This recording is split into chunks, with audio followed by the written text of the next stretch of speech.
Wouldn't it be nice if we could just pick up our iPhones and ask, "Hey Siri, will inflation continue or will we flip to recession and collapsing prices?"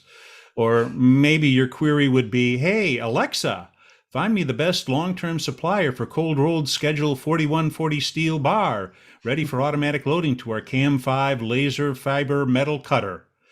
Okay, we may not be quite there yet, but technology companies are developing sophisticated tools to help buyers fight inflation and anticipate trends. I'm Bob Rossback. Welcome to Global Sourcing Insights from SIPS. This edition is a co-production of SIPS Americas and Spend Matters. Our guests today are Pierre Mitchell, Managing Director and Chief Research Officer at Spend Matters. He leads CPO-driven research and IP development at Spend Matters and is the chief architect of the firm's industry-leading solution map framework. So, Pierre, why don't you go ahead and tell us hello?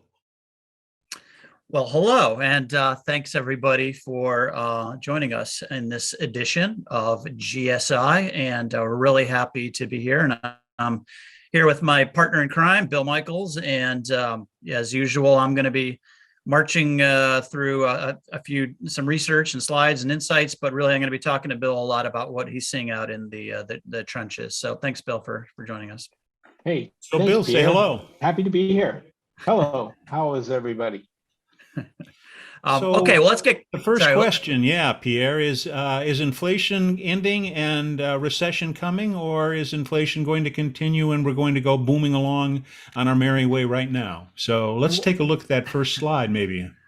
All right, Bob. Well, if I really knew the answer to that, I wouldn't be here. I'd be out trading and making a lot of money and buying a small island after this. But since we don't have the perfect crystal ball, let's talk about what we can make use of right now. So actually, on this one, I'm gonna let Bill kind of talk a little bit about this. You know, obviously, Captain Obvious here, me would say, obviously the commodity prices are still quite high based on recent trends, and obviously there are some questions about what's happening with recession and whatnot. But I just thought I'd kind of throw up the pricing information on PPI and let Bill just talk a little bit about some of the changes and challenges that he's seeing out there in the supply chains. I was on a podcast with a guy named Rich Helpy, and he asked me, what's going to stop this supply chain shortage problem? How are we going to get chips? What's going to happen? And I basically said to him, the only thing that's going to happen, the thing that has to happen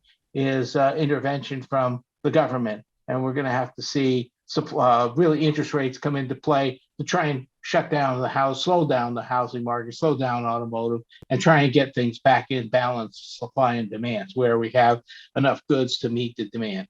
So that's where we are right now. Pierre, you got any comments on this? Yeah, no, I think, well, I mean, certainly the government has some role to play, but obviously it's a supply consideration, right? And hopefully, as the Fed's now finally getting to raising interest rates, hopefully that's not going to destroy demand, and we're not going to have the Jamie Dimon predicted potential catastrophe on the demand side, right? So that is the eye that we have to keep our eye on. That ball is what's coming down the road in terms of recessionary effects within the market. And so I think if you look at the bullets that I kind of put on the first slide here, it's obviously we have kind of a response and in terms of what's happening around shortages and price risk and the things that we're trying to do around multi-sourcing, around just trying to stave off price increases, trying to make sure we have good fact bases with that to understand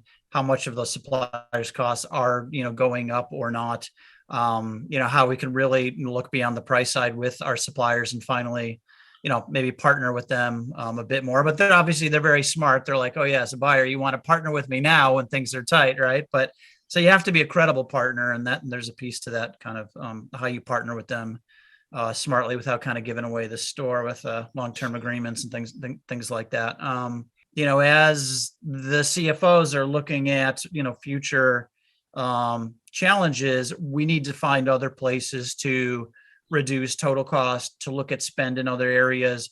Hopefully it's not going to hit headcount and budget. And for procurement, this means hopefully there's not going to be any kind of headcount reduction, but certainly you're probably not going to be doubling your staffing levels. So you need to be smart on how to drive more value with the resources that you got, but also this is kind of where we're going to talk about how can you leverage some of the, the supply market services that are the services that are out there in the supply market.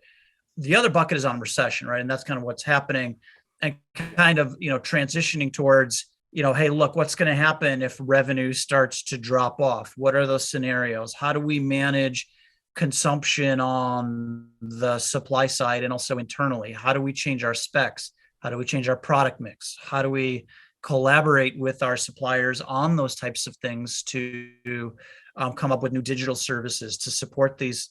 Look at the cereal boxes. They're getting smaller and smaller, and the bags inside them are getting smaller and smaller, and the materials in those bags is getting, less and less. Anyway, just a consumer example there. But that is this, and Bill mentioned kind of the cash side of the equation.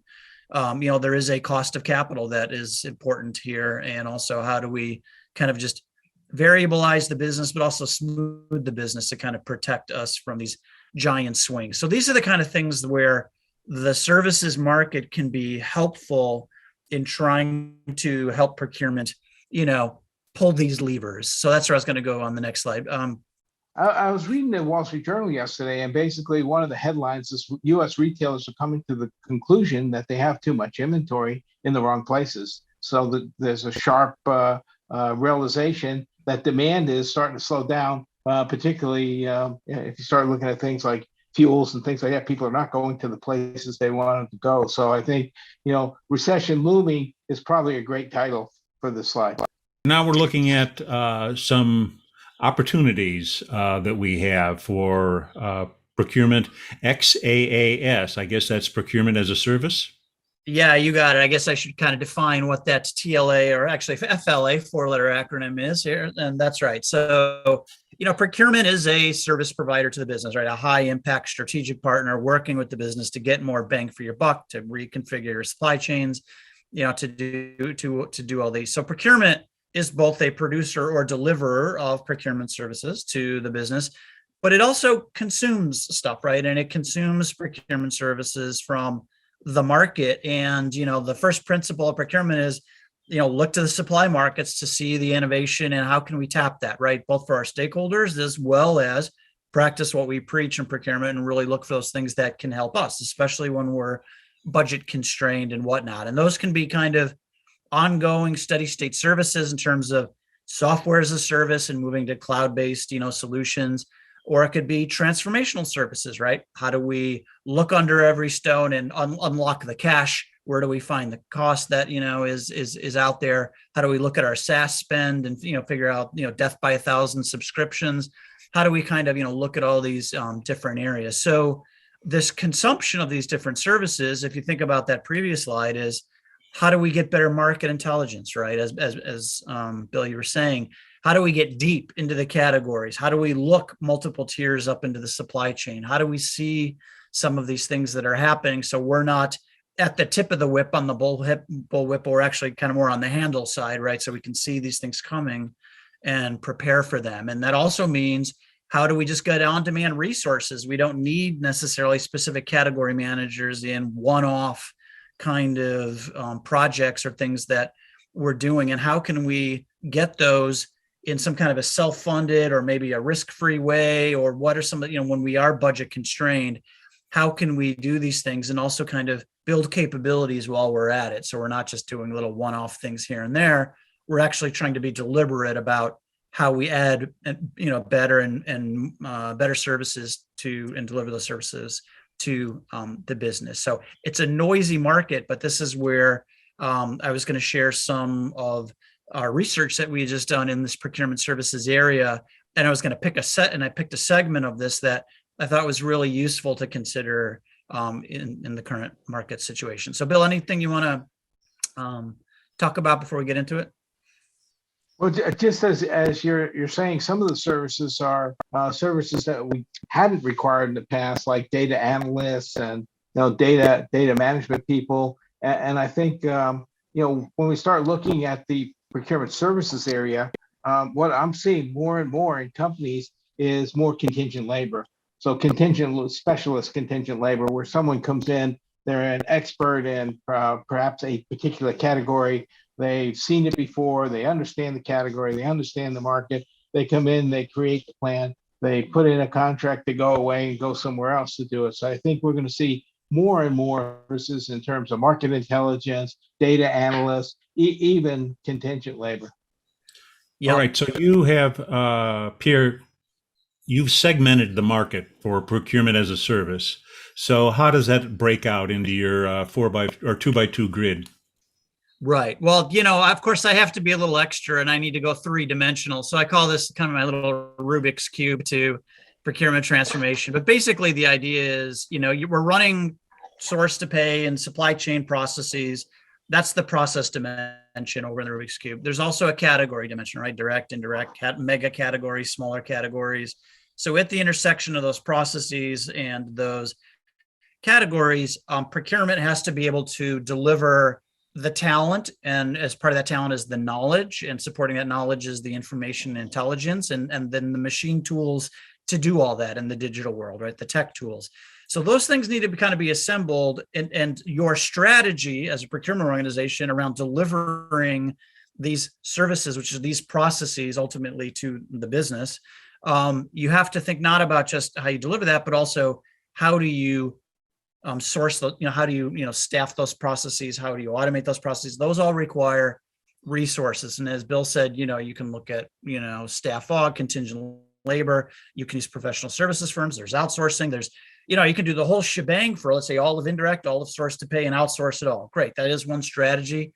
Typically, that's, not a decision that most folks here listening are going to be, making that kind of decision. But this is where you got to get smart on how you can actually attack these little pieces within kind of the Rubik's Cube. And in that, there is this kind of the service type basically says, all right, are we just going to are we going to transform this process, or is it pretty much in good shape? Or are we going to, let's find someone who can basically just do this better than me. I'm going to basically have an MRO, integrated supply provider that's just going to manage all my MRO. They're going to run the tool crib. Let's get the assets off the books. Great. You can certainly pursue that kind of strategy. So there's kind of, what is the type of services? Is it one time, or is it more steady state? And that's the x-axis. And the y-axis is, is this kind of more strategic, and are we redesigning the value chain and the processes and our operating models, which is kind of people, process, organization, or are we kind of changing this whole new kind of digital landscape, right? Are we buying new tools? Are we getting more kind of data and market intelligence? Are we building more analytics? These types of things. And so this is kind of just naturally how the market shakes out. And we're going to focus a little bit on this lower right bucket around managed services. And I'm not going to get too much into the providers, but on this next slide, there are kind of 6 like natural groupings, right? You've got the consultancies, the strategy guys, some regional folks, some global folks. You have kind of the tech-centric people that are really going to help you implement technology. You've got the outsourcing folks who are really going to kind of, your mess for less, as well as kind of take you into the digital world while, leveraging, global arbitrage around labor rates and things like that. Lots of trends in all of these. We're not going to go down into those areas, but I do want to focus on this segment around the managed service providers, which basically says on that Rubik's Cube, if you go and you pick a certain process or a certain category and you want to basically get new capabilities and find new value, to unlock new value in those areas, this is where there's a lot of kind of not easy, places where you can get started using some of these niche service providers. And that's really where I think we can focus the remainder of our time, is just looking at the art of the possible of some of these different types of service providers that can help us in some of these different areas. So yeah, I'd like you to run through our list here. We've got MSP providers are a great place to explore value. And then we've highlighted sort of the different ways they approach your issue. And so why don't you just like walk us through that, starting with supply market intelligence providers. I guess that's pretty clear. You're just buying content that they know more than you do. Right, exactly. And many of them use kind of community-based approaches. They get large numbers of companies together to kind of capture some of these insights and to kind of then play those out. They might have offshore research teams that go and put cost models together and supplier intelligence and these types of things, right? There's lots of players in that area, Barrow and SmartCube and others, and lots of, category specific folks. It's a big, this is there are probably about 200 providers in this kind of little space alone. I call this the tail spend of, kind of procurement service providers. But yeah, that's right. So you have these kind of horizontal cross-category supply market intelligence providers that can be very useful. They have freemium offerings. You can get started for, very little. Some of them are content only. You can just buy a report on a category on demand for facilities or whatever, your category needs are. But then there are folks that kind of get into, if you want them to actually manage the category, that's where you can look at, they'll manage your SaaS spend. They will, manage your MRO spend. It can be fleet, it can be, 3PLs, it can be anything that you want to look to for that kind of outsourcing or pseudo outsourcing kind of model. And you can get granular here, which is number 3, right? That is kind of, it can be I want to use diverse suppliers for a certain set of spend for a kind of a supplier diversity goal, but I also want to be able to, have some value around that MRO area or, whatever. Lots of niches here. And then we'll get into some examples. I want to pull Bill into this as well. Sure. And then there's kind of category, the cost recovery side. That third category is sort of have your cake and eat it too. In other words, you might have multiple goals, and so you need a very specific kind of information and identification of a possible source. Correct. That's right. And a lot of these things can kind of like work together. So I might use a payment aggregator or a marketplace. I could use an Amazon, or there are folks that are just, hey, let's get rid of all the low volume vendors in my vendor master, and let's just basically make it kind of a single place to set up transactions. So I just get myself out of the transaction game so I can get myself into more of the supply chain and get out of, just the tactical paying bills part of it, right? And expediting and whatnot. So that's right. And I think go ahead, Bill. Yeah. No, I was going to say that makes perfect sense because, I've looked at a lot of companies where I like your example of MRO, where people really underestimated what they were doing and what they were getting. But I had a CPO that had a goal to save $90 million, and he was focused on belts, hoses, and bearings. And I sat with him and said, you're not going to get it on belt, hoses, and bearings. So what you really need to do is push this out to someone, reduce the complexity. And when he did, there was a tremendous amount of savings. There was standardization, complexity reductions. He was averaging about 11,000 invoices per plant per month. That went down to 1 invoice per month, which frees up a whole bunch of people, capabilities, and things that you can do. So I think you have to really think through, what are you trying to achieve? And if you had the best of all worlds, which is, I only want 1 invoice, I want everything I need whenever I need it in my stock. I want someone else to have the inventory. I want someone else to standardize things. I want someone else to chase my warranties. That's all done in that outsource. So I think, you don't just get one thing, you get more things that are going to bring more value to the business. It's all about value. What would you rather do? Would you rather be chasing belts, hoses, and bearings, or would you rather be taking on some of the more strategic issues in your business? And I think if you want the hoses, belts, and bearings, you're probably not going to advance very far in your career, because really the challenge is, how do I get value out of the bigger spends? Okay. Well, that's a really great point. Go ahead, Bob. Yeah. Sorry. Yeah. Well, I was just going to say, can we move on here to cost recovery? Yeah. Let's instant do that. savings. So, these are like two sides of the same coin, aren't they?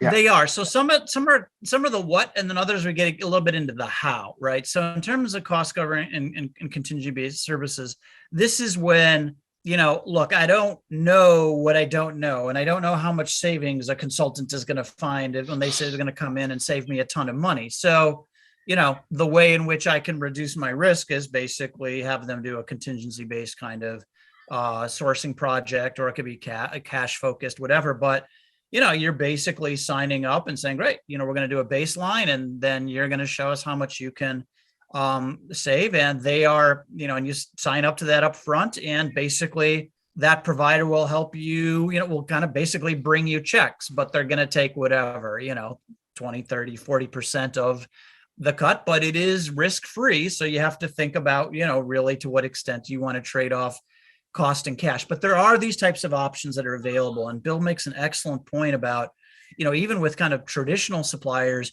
you should be asking them, what are the best practices that you're bringing to other customers that are maybe smarter customers, than me, and maybe some new things that you're developing, some digital kind of capabilities. You might not use them, but it's really good to know what they have kind of, on offer. So you may be able to get some of these things just with some of your incumbents, or just with some, your existing suppliers. So that one's just a little bit of a how, and that's kind of the same thing on the GPO. So group purchasing organizations leverage buying.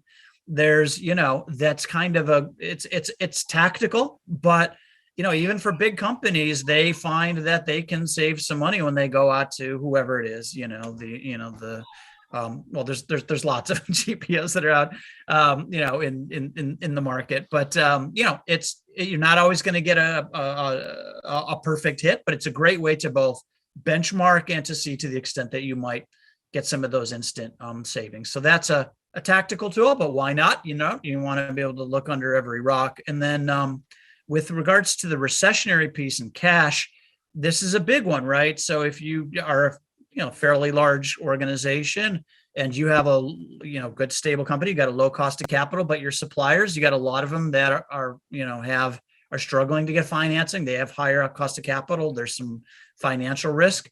They are going to be very willing to trade cost for cash, and that is an opportunity for arbitrage and to do that. But you don't want to make this a whole complexity around it, and this is where you can use supply chain financing services and tie that into your e-procurement, your P2P, implementation, and just have another value stream where you can kind of combine these things together. So anyway, these are kind of examples. Bill, any ones that you want to talk about? Maybe there's a couple category examples we could talk about. But well, I got one that I think it made a mark on me early in my career. And I had a pharmaceutical company, large global pharmaceutical company, and they wanted to fix their energy consumption. What they wanted to do was they wanted to find a firm that would be able to audit all their energy bills and tell them where they're overpaying, and look at how the power is taken in, what it's done. Then they wanted the company to go in and re-engineer all the plants for energy consumption reduction, and then they wanted that same firm to be able to go out and negotiate new energy contracts across the globe. Now, there's no firm that's ready-made to do that. So they got into a very strategic discussion with the firm that could do energy consumption projects, and they got them to build the other two pieces to their service, so that in the first year, I think they spent $7 million on the project, and they generated $21 million in savings. So there's all kinds of options. You can pick and choose. You can use a menu, or you can take it as service the way it is. Yep, that's a great example, and like kind of that third-party logistics option, right? That's a great place around freight payments, and being able to just look at all the complexity there, because there's such massive complexity in the supply chain on the logistics side that if you're going to be using some type of a 3PL model, you might as well be looking on the invoice side as well, whether you use that company or another, because it all starts with data, right? You need that data and the information to identify these opportunities. And another great example is SaaS, right? That SaaS spend, it can be awfully tricky and awfully hidden, and so you really need to kind of get into the real granular details around consumption and seats and utilization, and it gets into just a whole its own whole area. But that's a great place where people are not always great IT buyers, and we see that in our own personal lives too, in terms of all those like sneaky subscriptions that suddenly add up, and you look at your credit card bill and you're like, wow, didn't really realize how much I'm spending on all these services. And it's like that on steroids in the IT space. So there are great providers, in that area like NPI and others that are just real experts, and they hire all ex-Microsoft and Salesforce people, and they know the cost structures and what those providers too will be willing to negotiate on. And there's just a whole ecosystem around that whole space. But yeah. Yeah, So in this whole, probably go I was ahead, to say Bill. there's probably a whole business in actually auditing SaaS spend in an organization.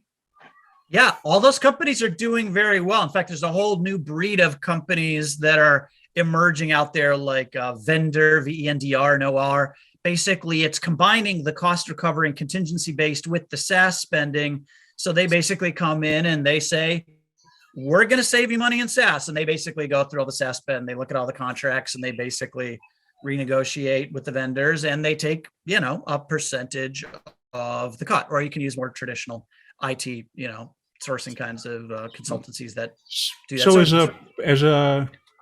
as a procurement executive, how do you decide which way to go? I mean, there's so many different options here, so many pathways that you have identified for us. Is there a rule of thumb for where you get started? Well, if I can, quote this is the Willie Sutton thing, right? Follow the money. I mean, one of the things that you can do is if you use a larger provider like a consulting organization or some of the BPOs or, whatever, there's lots of, if you don't want to use offshore models, there are onshore MSPs that are out there that you can use. And they're all in the report and in the slides, you can see some of the providers. But what they're really good at doing is they basically, go through your spend, they run their diagnostics, they're going to give you kind of the value calculator, of course, and you want to make sure that they are deep and credible and whatever. But even if they're not perfect, they're going to generally show you the heat maps and kind of, these are the categories that you haven't touched that category in 6 years. A lot has changed. That's a good one to focus on, right? Or it could be, it's going to be a combination of the magnitude of the spend and how well you're managing the spend and the supply chain. So if you don't have that data yourself, using the third parties to do a diagnostic, for example, on the working capital side, if the CFO is like, hey, we need to improve our cash, our working capital positions. Great. There are companies that are really, terrific from the cash angle in doing that. So a lot of the bigger folks can really be good at identifying where to focus on. And then of course, they'd like to work with you to help unlock the value in those areas, but you can go and do some DIY stuff yourself there as well. So that's kind of where the larger kind of providers tend to play. Excellent. So in the minute that we have left, Bill, have you got any final takeaway thoughts? Well, one of the things I'm thinking about as I listen to Pierre and I talk with you and Pierre about this is that every leader of procurement or supply chain really needs to have a space in their budget for some contingency, whether it's software as a service or someone to come in and do some things. What they're gonna have is they're gonna have pain points, and we don't have enough resources in any organization to do everything we want to do. So what I think we may want to do is put a reserve in for some of these things, not have to fight the headcount battle, but yet get a lot of these things done, deliver value to the organization, and continue to go crush the pain points and focus on our value-added activities. So that's my final thought. Okay, Pierre? Yeah, I think, certainly making sure that with all the suppliers that you use, making sure you're building in balanced scorecards and improvement objectives so that they are continuing to help you drive innovation into, the supply market themselves, and use the suppliers themselves to really always look to the supply markets to kind of help you support your goals. And Bill's point is dead on, right? If we're going to be outsourcing 60, 70% of our costs in our supply chain, well, as we look at our service chains, if you will, or kind of for our back office processes and, the different corporate functions, we ought to be looking to the supply markets just as aggressively for innovation and value. And as everything goes digital, there's a ton of innovation and that's out there. So tap that power, and it's there's a lot of value to exploit. Doesn't spend matters, have lists of suppliers that can provide all these services so that people can find them and look for them and really kind of look at where they might want to go? Yeah, thanks, Bill. Yeah, we do. I mean, on spendmatters.com, by the way, there's a free weekly newsletter you can just go and sign up for. And, it's my motto is if it's free, it's me, right? So, that's always a good place to start.